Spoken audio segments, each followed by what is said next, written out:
Welcome to the Deconstructionist Podcast. I'm your host, John Williamson, and we're back with part 2 with Dr. Chris Hoklotubbe. If you haven't listened to part 1 yet, pause this one, go back to last week, listen to part 1, and then you can proceed with part 2, the conclusion. And hopefully you guys have enjoyed this one. This was fascinating for me, I'll be honest. As I said in the first episode, I don't have, I'll be honest, it's an embarrassing lack of knowledge on Native American spirituality and just Native American history in general. As a history person, somebody who loves history, my degree's in history, we just, unless you go out of your way and really search out information on the various tribes, of which there were many across North America, and really dig into that history, and or if you happen to be at a really good school that happens to offer courses and has good academia in that regard, there's just, it's easy to go through life without really knowing much about it. And that's kind of true for a lot of different things, right? A lot of different subjects.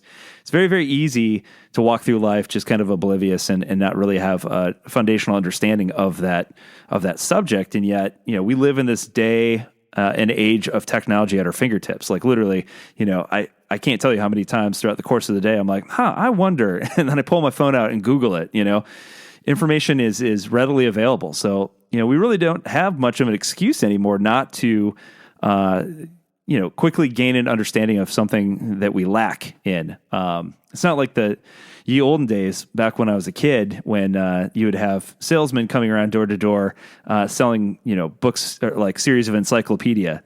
I remember when I was in high school breaking out the old encyclopedia to try to understand some sort of mathematical equation better. And, they were useful, they were helpful, sure, but like you can get way more information and it takes up way less space on your bookshelf. But they do look cool. You look like a learned person, by having a series of encyclopedias. So anyway, welcome back for part 2. Appreciate the support and love all the emails and DMs and social media comments we get. Helps us know that you're still out there, still listening. It's still hard to believe. It's been over 7 years now, which is crazy to think about. I was talking to Adam the other day, and we had a couple things pop up on our social media just as hey, this time, at this date, 5 years ago or whatever. And it's it's crazy to believe that so many of these different monumental, historical markers took place now years ago. So pretty wild to think it's almost been a decade and that been going at this. So anyway, thank you guys so much for the support. As always, you know where to go. www.thedeconstructionist.com. Got the blog, got the web stores, the Patreon, all the backlog of episodes, all that good stuff. So go check it out and go support Dr. Hoklotubbe and go check out some of the resources I provided in the show notes if you want to know more. Appreciate your support and interest in this subject. Next week, I'll be back with part 1 of the final 2-parter of this season. Take a little break and be back again in the probably late summer, early fall is kind of what we're shooting for right now. So got a handful of episodes, about a third, I would say, of the episodes that we'll need for the end of the year recorded with some other ideas. But, sometimes you've got grand ideas and they don't come to pass, whether it's just booking issues or trying to find the right person, to cover a certain subject. So we'll see how it goes, but I am optimistic and I've already got a bunch of really good stuff in the can that I'm super excited to share. So some cool themes and ideas and guests coming on for the fall. So before we do that, got a few more episodes left, including this one. So let's get to it. Thank you for coming back and listening to part 2. And without further ado, I give you Chris freaking Hoklotubbe. This water I am treading is now my home. So never take what you have for granted. 'Cause the sea of time is an unforgiving hell. Yeah, that's really interesting. Like the communal aspect. One of the things that we've always talked about since we started the podcast is just regardless of where you are on your spiritual journey, and obviously the podcast name is kind of the hijacking of an old philosophy term that we take to mean, examining your faith from the inside, maybe perhaps removing some things that no longer work, but sort of, shoring it up a little bit so it's more seaworthy, for the storms ahead. And one of the things that we've talked about is the absolute necessity of community, whatever that community might look like to you now. Maybe it's not going to church, but maybe it's gathering around a group of friends who can be truth tellers for you. But having that support of a group of people around you, even if it's in a Starbucks or something, But I love that. I love that idea, that notion of community helping to assist you through the journey of cleansing yourself. I think that's really neat. So talk a little bit about, you mentioned storytelling, and obviously we go back to our storytelling tradition by way of the Bible, and the stories contained within and the lessons they have to teach us. So talk about the use of storytelling within Native American spirituality. Do they have like a creation story? I'm assuming they have some version of it. So what is that like?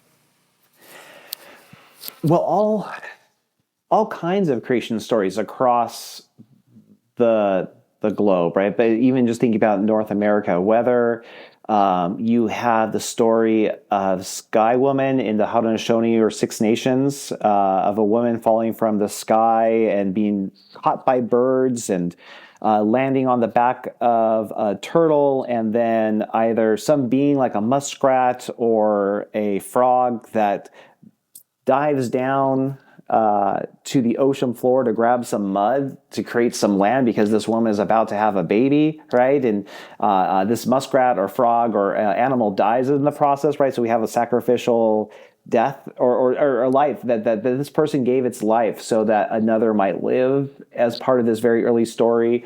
You have other stories that come from the ground, right? That in this is the Choctaw people are people from the ground, but a lot of Southwest and Southeast stories of people coming from mounds or coming from below the earth, and that there have been many generations or many attempts to do this earth, and that we're either the seventh generation or one generation, and we have to get this right because others have messed this up. At the heart of the many different creation stories, again, all seem to emphasize the interrelationship of animals and humans and the earth. That the earth is our home, that the earth is our mother to some, in various degrees, and that this is what happens. Life is able to grow and progress as things are in good harmony with one another, and chaos occurs and death happens when things are not living in right relationship with one another. So, for indigenous traditions, largely it's an oral tradition. And so these stories are also not even told all throughout the season, right? So many indigenous traditions, right? Some stories are only told in the winter months when people are gathering around the longhouse or the campfire, right? And otherwise, what are you doing listening to stories? You need to be out in the fields. You need to be hunting, right? There are stories about creation. There are stories about some are just fun animal stories that are about like, this is why the Choctaw bird's feathers are, cut the way that they are, right? Or this is why the raccoon is spotted the way that he is, or the alligator has its color, right? They're fun stories that explain why animals are the way they are, but there are some lines like Aesop tales, right? That by watching these animals and telling stories about animals, they have something to teach us, right? Which not only becomes a vehicle for communicating moral lessons, but also become vehicles that further underline this importance that animals are persons that have something to teach you, that if you watch them and you see how they act, there's something that you can discern, not only just about how to learn about them, which is good in their own sake, but they're also moral idea. They're productive to think with as well. If not directly teach you, they're productive to think with. One of my Lakota friends talked about the ways in which he was out with his grandmother and playing in the grass and in the flowers, and after watching her grandson play in the flowers, she said, well, go pick out me one of these flowers. And so he goes and picks up a flower and that he'd just been playing on, right? And pops up this flower, and she smells it and like, oh, it still smells so beautiful. Smell this flower, right? And he smells this flower and says, even though you were running on it and stepping all over it, right? This flower still gifts itself and its perfume to you. And isn't this what love is like? And isn't this what forgiveness is like, right? And something comparable also with the tree, right? You think about these trees have these, they're so tall and majestic, and yet there's this mystery and beauty that goes beneath the ground that we don't see, right? These deep roots that, he was encouraged just when you're angry, right? Tell your story to a tree, hug the tree, right? There's part of that energy that the tree takes it in, right? And in its vast wisdom and roots, it's able to hold that, right? And there's a lesson to be learned that we can think with the power and strength and stability of trees, and the importance of being rooted and rootedness in land and place, in our stories and our culture, that communicates valuable lessons to us. And what I love about these stories, right, that I think is reflective and helpful for even thinking about with the Christian story, right, is that they hold these stories with an open hand insofar as the meaning's not always given, right? It's up to the person listening to the story to figure out the meaning. And then really, don't we see this in the gospel stories where Jesus tells these parables and then says, thank you very much. I'll be here every Tuesday night. Tip your waitress on the way out, right? And the disciples are like, what was that about? Right? And so Jesus is like, do you guys not get it? Do you not have any creativity or imagination to like apply this to your life? Okay, let me tell you what this story is, right? The farmer goes out and spreads his seed. This seed means this. Like, are you so wooden, right? And but I think about this also in sermons, right? Like, I find myself listening to a sermon and I will zone out, right? And there will be a piece of this sermon I'll listen to, and I'm going to sit on that piece. And it'll take me 5 minutes to come back, and I'll catch up where the person is at, right? But there's a sense of, the story is out here, the meal's prepared, and you're going to zero in on what you need, the nourishment that you need for that moment, and the thing that you need to think with for that moment.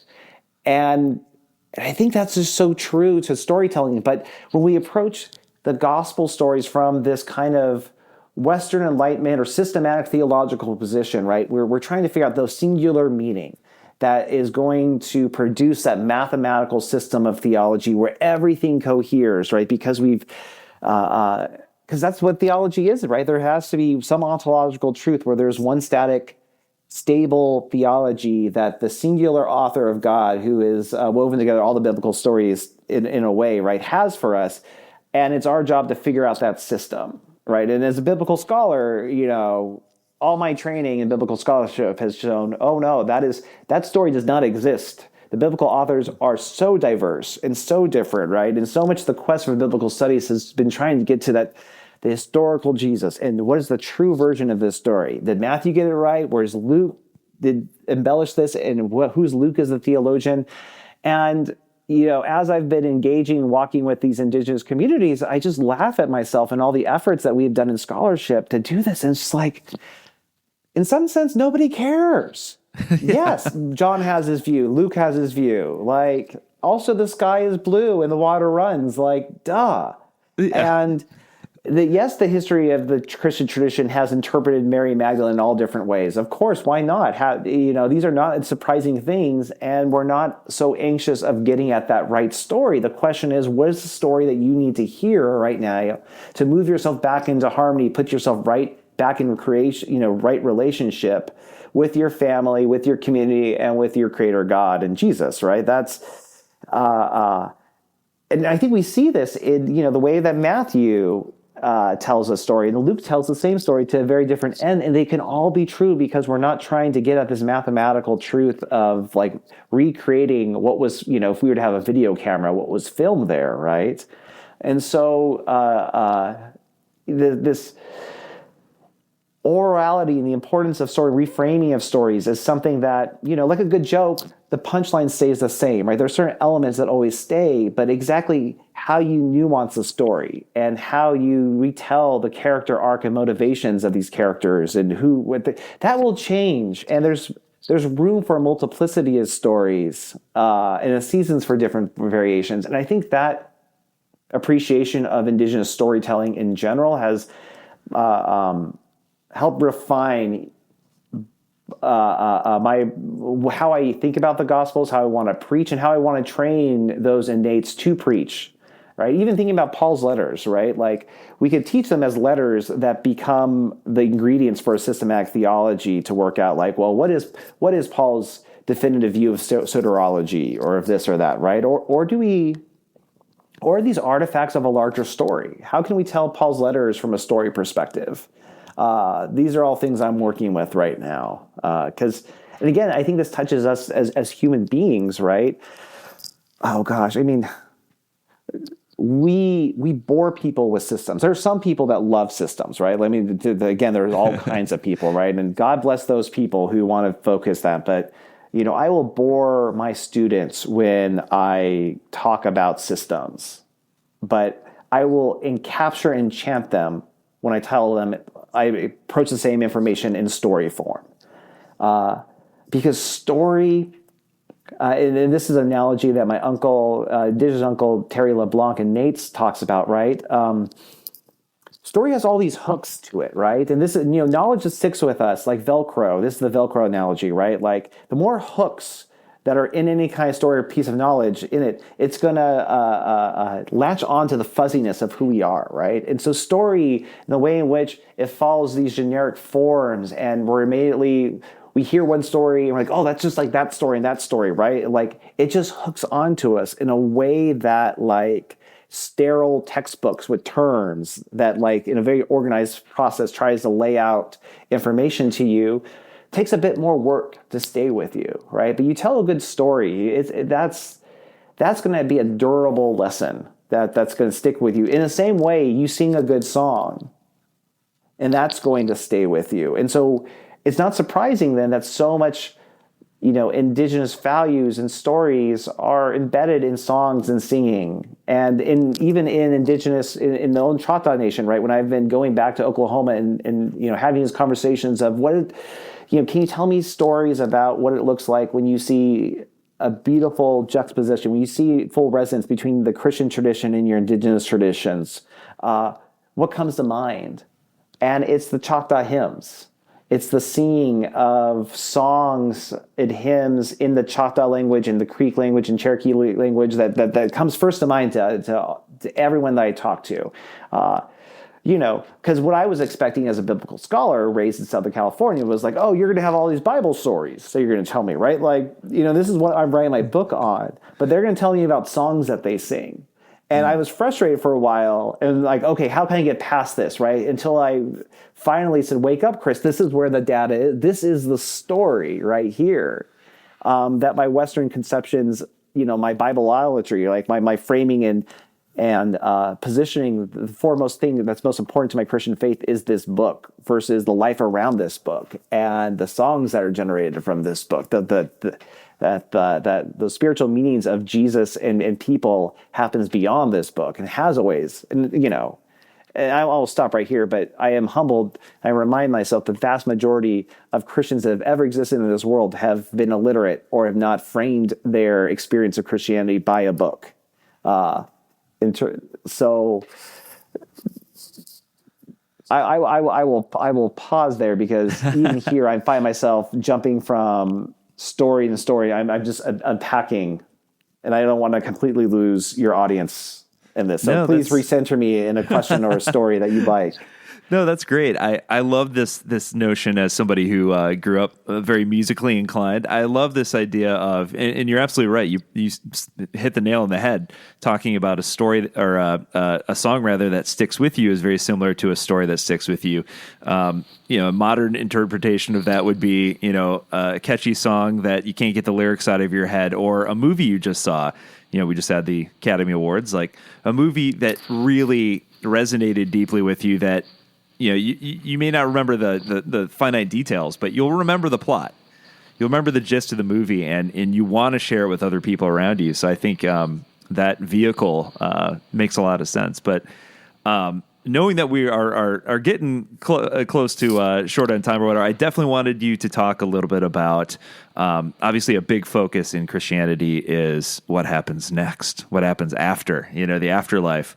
What is the view? Because I know not all traditions really are, not all traditions, not in all traditions is it a major issue or a major focus rather. So within Native American spirituality, I guess the question I'm trying to ask here is that a central thing that they focus on, or is that sort of a minor thing that they discuss within their traditions? Again, it varies, right? So in the Christian story, right, in the linear way in which the Christian story is told, right, that all life in human history is coming to an apocalyptic end, where there will be this final battle between good and evil. Good will win out, and there will be a general resurrection where human bodies will be restored. And there will be a return to a Garden of Eden on this world, right? And so there is this high anxiety, but also push, right, to save people's souls, to get people in right relationship with Jesus, because you want to be resurrected for the eternity that occurs afterwards, right? And then, in some sense, it's a very linear, but even in that line, right, there is a circle that I don't think that Christians really appreciate or recognize, right? That at the heart of that story is always this return to a garden, is return back to a right relationship to the earth, where the earth is restored. And we see this in Romans 8, right? That our destiny is bound with earth, who does Paul describing as a person, right, is groaning in birth pains. That Mother Earth, because mothers give birth, right, is groaning with birth pains for the full restoration of herself, that somehow we have screwed up, right, in this story. And so our destinies are tied, and there is going to be some kind of return. Indigenous worldviews and pathways, right, that they see life as a cycle, and that what the human individual is beyond this world, I think, is a mystery, and is something that different Indigenous people have differing views about. But that said, right, there is this sustained belief that one's ancestors do exist somewhere in some sphere, in some plane, right, and that either. And I don't want to get into the full ontology of how that looks like again, but that, we see this in the Day of the Dead, which is, an indigenous tradition from South America, right? Or in the ways in which indigenous people leave food out on their table, or that they have different recognitions that their ancestors are present, and that one ought to live in a way that brings honor to your ancestors, and that continues on their legacy in a good way. And so whatever is going to happen to us in our afterlife may be a mystery, but there's a real deep sense that our ancestors are watching over us, and there is some right relationship that we ought to have and respect toward them. And this sounds superstitious to the evangelical mind, but I will say, go back to the Hebrew Bible, because there are elements of this throughout. Like, Indigenous people are much more similar to the peoples of the Hebrew nations than any Western Christian has in the last 500 years, right, of modernity. Why is it the case that when they talk about the God of Israel, it's always the God of Abraham, Isaac, and Jacob? It's constant ancestors. That when Israel goes from Egypt back to the Promised Land, that they dig up the bones of Joseph and of their ancestors, and they're carrying them to the Promised Land. That there is some relationship that they want their family with them. And we see this in Hebrews, right? This cloud of witnesses that are watching us and cheering us on in the faith. And are we only to imagine that those witnesses are only a bunch of group of men and a few women, right? The patriarchs, right? Or are those the ones that are the forefront in the mind, the storyteller of Hebrews, but if that really is a cloud of indiscriminate ancestors, that your ancestors too are there cheering you on. I had a student, Christina, who is just wonderful, who wrote a whole paper thinking about this and wanting to think about, can I, as an Indigenous woman, participate in these ceremonies that bring honor to my ancestors from a Christian perspective? What room is there? What cultural seeds of imaginations are there within our sacred text of the Bible that might signal that this is okay if one needs permission for this?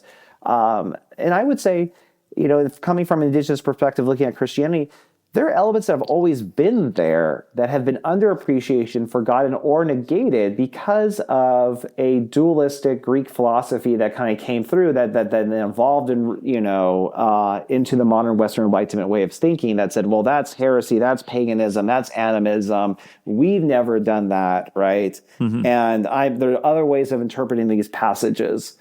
And I would say some of these indigenous instincts that are not just indigenous, right? We see this in China. We see it across the globe. People have been thinking about, what does it mean to live in right relationship to my ancestors?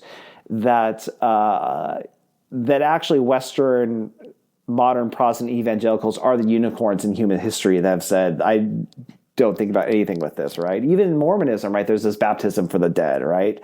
That's coming from 1 Corinthians. And we're just like, what does this mean? I don't know. Whatever it means, it can't mean the Mormons because they're, the Latter-day Saints, because they're wrong. But even Joseph Smith is like tapping into this sense of like, what is it like to be thoughtful about our ancestors, those who have gone on, right? So that's kind of a way to get at. There's not so much anxiety over the forward thinking of, is there going to be a heaven or hell or justice, right? I think innate to a lot of people's, right, there is this sense of justice. There is this sense of this hope that whatever lies on the other side, that I am going to be in relationship with the people I love the most, and that I'm going to be loved, and I'm going to be reunited with the Creator, that it's going to be good, right? I think every person hopes that. And also I think there's some hope that the people who've done us wrong, either they will be restored and made right, or that there's going to be some kind of punishment. And we see this throughout the whole Christian tradition, right? Even Origen thinks long and hard that if God's love is truly love and all-powerful, right? And that if hell, because what hell can't be is a universal just that God gets his pleasure out of like hurting, destroying people, right? That God is some vindictive monster that because you didn't believe these right things is just going to torture you forever, right? Like no human parent thinks like this. All discipline is meant to teach and restore right relationship, right? And even Origen is tapping into this and thinking, if discipline is meant for education, then hell and purgatory, whatever that is meant to educate. Even the devil himself is going to get educated in infinite time with infinite love. Because how can you resist the irresistible love of God and God as tutor, right? For hell to be evacuated at some point is a failure of an all-loving God.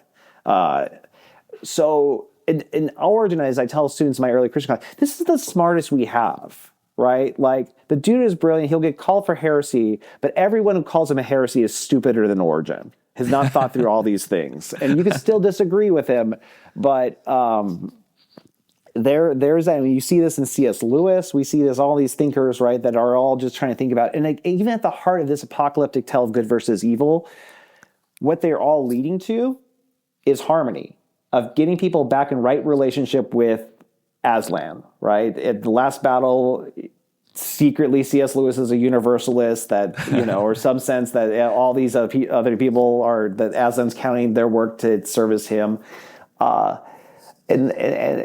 And so I think the indigenous intuition, maybe we might call it, is that harmony doesn't just exist in life and death in both ends, but it exists now. And so we're always in this cyclical, seasonal sense of restoring harmony throughout the seasons, throughout the moments of life.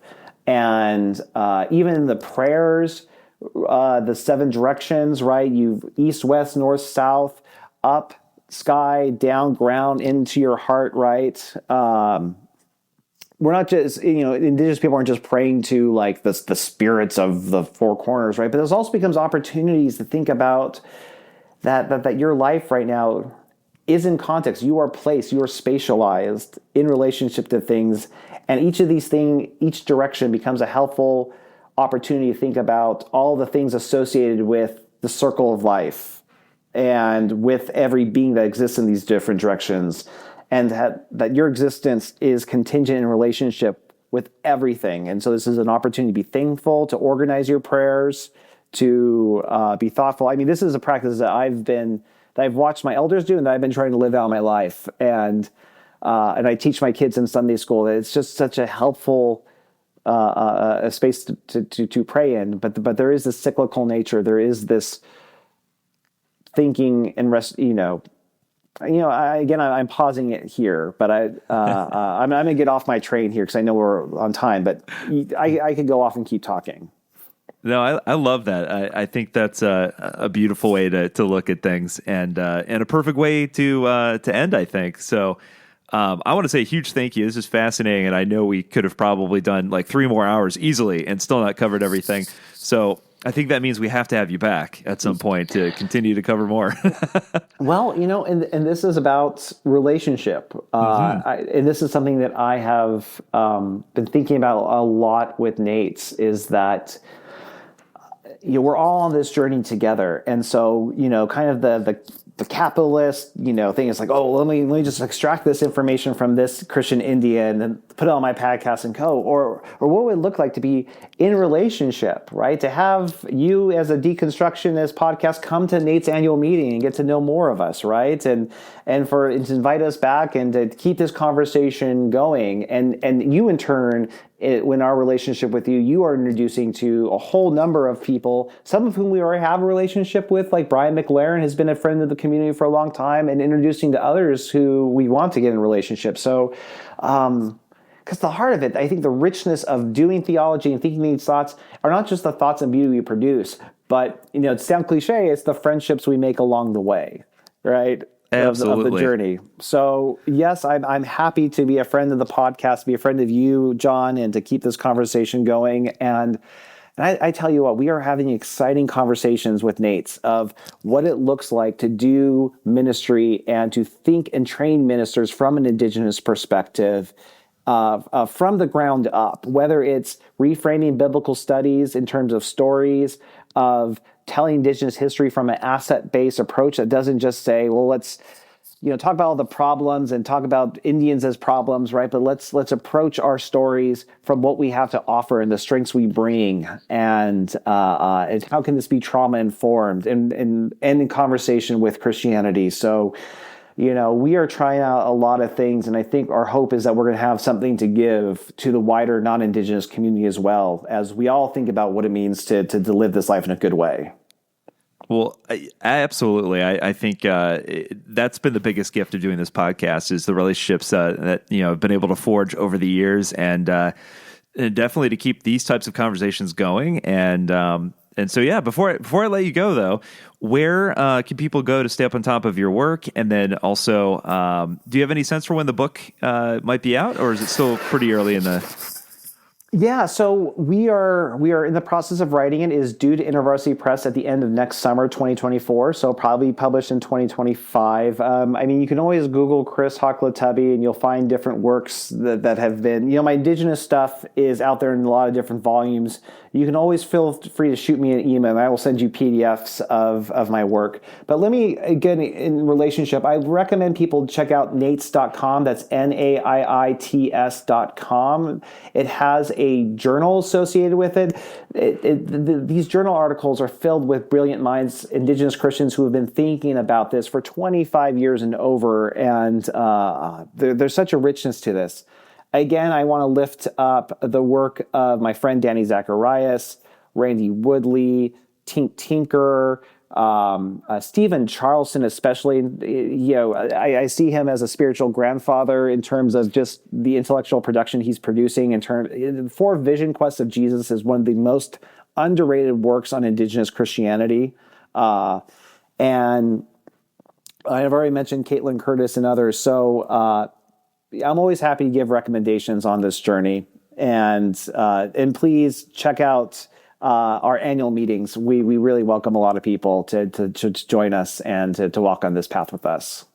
That's awesome. Well, we'll put all the links we can in the show notes there, and so that people have some resources, know where to go. But yeah. And before I close, one last thing. He's going to be angry that I forgot, but there is an online Indigenous church community called Good Medicine Way, led by my friend Casey Church, and they stream on Facebook. Good Medicine Way. They do fantastic work there too, and I want to also just take the opportunity to shout out them as well. So I'll end there. Of course, I could talk about Randy Woodley's Elohe Farms as well. There's so many people we're plugging again because they're just amazing stories that abound. I love it. Well, again, we'll make sure that we include the links in the show notes. So if you didn't happen to write that down just now, it's okay. I will do the work for you. So it'll be in the show notes. But Chris, thanks again. This was absolutely fascinating, and I really appreciate some of your time. All right. Thank you so much. It's been a pleasure. Have a body or even a name. If he does he know that I'm alive? Is God even here?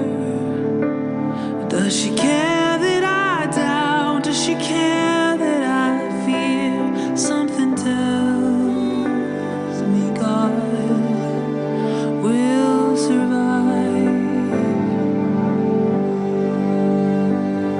So take a breath, breathe it in, the mystery that is this, a universe we don't know. I think the truth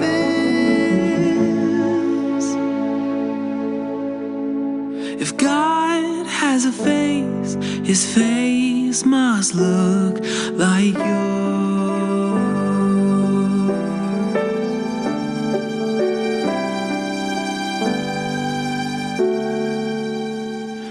Did God kill his kid? Did he have to have blood before he would forgive? Maybe we made a God that looks like us. Does God know my name? Is the ache in my soul just confined to my brain? Even so, does that mean it's not real? So take a breath, breathe it in, the mystery that is this, a universe we don't know, but I think the truth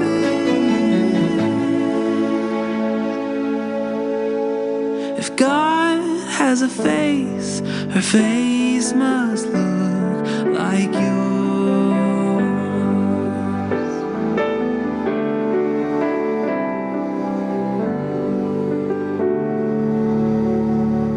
A face like a Tina, an Ahmed or Mildred, a Russ and his husband, Gus and their children. Face like a Kim, a Ted or Tyrone, a Lucy born with an extra chromosome, a Pablo with legs he can't move by himself, a girl born a Daniel who now is Danielle, a Bill H. and even white guy's name Todd. If you have a heartbeat, you are the face of God.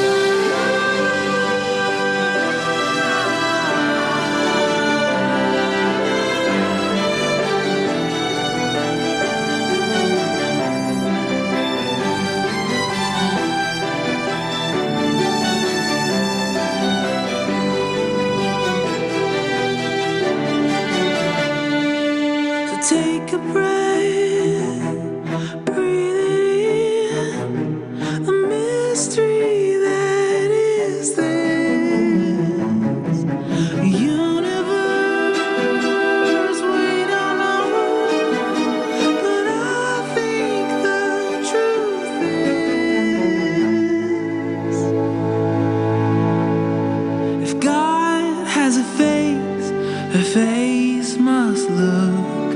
If God has a face, his face must look.